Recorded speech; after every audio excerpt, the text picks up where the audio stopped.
So hey, it's me.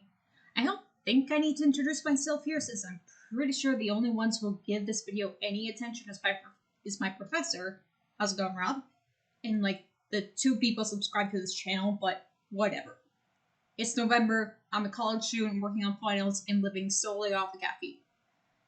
Safe to say I'm very tired, but I've still managed to make time for games despite that, and lately I found myself engrossed in the recent resurgence of Metroid. So I'm gonna talk about it because, well, what else am I gonna do with this channel? Because when I'm not studying, working on projects, or whatever the heck I usually do,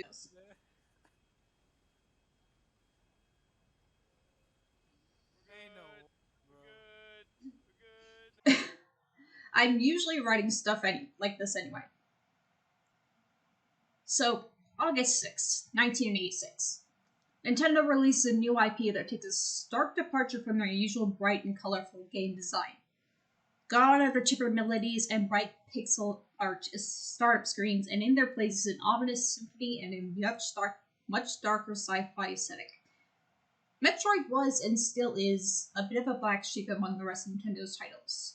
Anyone going from one of Nintendo's other games right into a game like Metroid Fusion for the first time is in for a wild ride, with the game taking such a sharp departure from Nintendo's otherwise family-friendly atmosphere that anyone not familiar with the series would get a severe case of whiplash. While it may pave the way for other 2D platforms alongside Castlevania, Metroid eventually departed from this formula, and while games like Metroid Prime were incredibly well received, the series would eventually see a decline, with Polygon describing Other M as such a massive misfire and a flop with fans that it practically killed the series. And seeing how the next game, Federation Force, was a multiplayer game that garnered mass criticism for its multiplayer focus and tone, it seemed like the franchise was truly dying. Enter Mercury Steam. Mercury Steam, a Spanish developer based in Madrid, that was tasked with reinventing Metroid 2 for the 3DS. And with more or less the fate of an entire franchise in their hands, they delivered a proper return to form that returned Samus to her 2D roots. Samus Returns was a spark of hope for Metroid fans, reviving the long-dead 2D platforming genre and adding new mechanics in the process. Introducing a new counterattack and smoothing out Samus' control scheme, Samus feels genuinely satisfying to play as, her movements flowing easily into one another, allowing her to move and shoot through anything that stands in her way like the badass she is. Safe to say, Mercury Steam had proved themselves. However, this was a remake and not an actual new title, meaning that the series still hadn't had a new 2D platformer in almost 20 years. That would soon change, however, thanks to an abandoned project that had been teased back in 2000.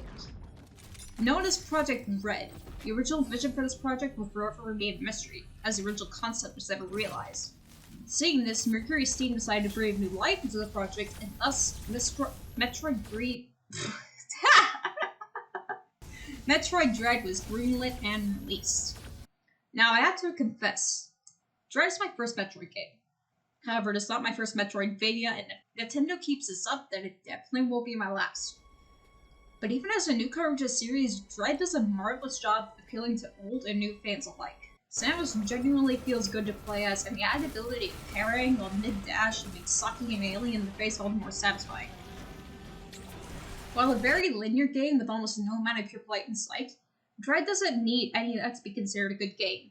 It's just simply not the brand of fun that Nintendo was aiming for.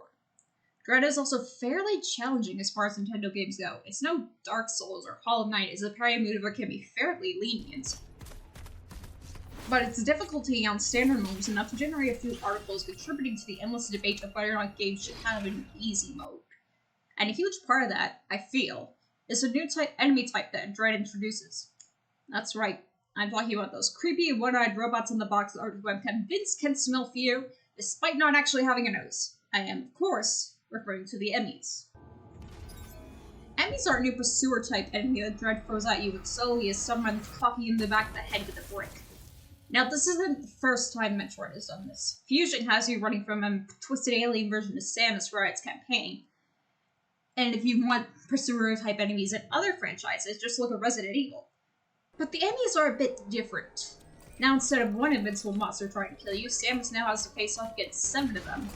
And while they really put the dread in Metroid Dread, I can't imagine the amount of work that went into animating these things. These death machines are capable of climbing walls and ceilings, fitting into tight spaces that one would need no morph ball to get through, and are fast as hell when they do spot you. Top that off with the fact that they can hear every step you take. I can't imagine how painstaking the animation process must have been to even allow these robots to move smoothly through their environment as Samus herself. Okay. I promise I'm done gushing about the murder robots now. All this talk fluidity and smooth controls really does contribute to the overall game feel, of which this game does a pretty good job with.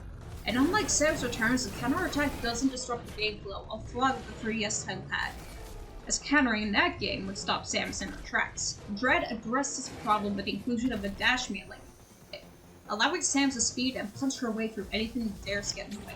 This melee mechanic can even apply to bosses, entering a Doom-like sequence where you can just unload your entire missile tank and subsequently rip and tear your way through anything.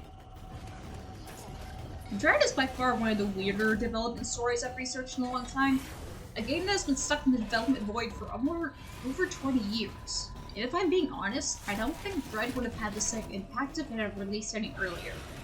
Since the release of Fusion, a ton of 2D platforms have made their mark in the industry, like Hollow Knight or Dead Cells, giving their own take on the genre. It's funny to think that these games that Metroid once served as an inspiration for may have in turn served as an inspiration for Dread. And while I don't think that's the case, it's interesting to see how the Metroidvania genre has evolved and changed since Fusion's release. I know Nintendo's a believer in good games taking time, but jeez. Was it worth the wait? Not 20 years worth, I'd say, but as a newcomer to the series, I don't think I have any say in the matter. But longtime Metroid fans seem more than happy with the end product after being starved of good games for so long. Sure, it's no Metroid Prime, but who's to say it needs to be? Hey, if there's hope for Dread, then maybe Metroid Prime 4 can make a similar comeback. Until then, though, hopefully the murder robots can keep us occupied, eh?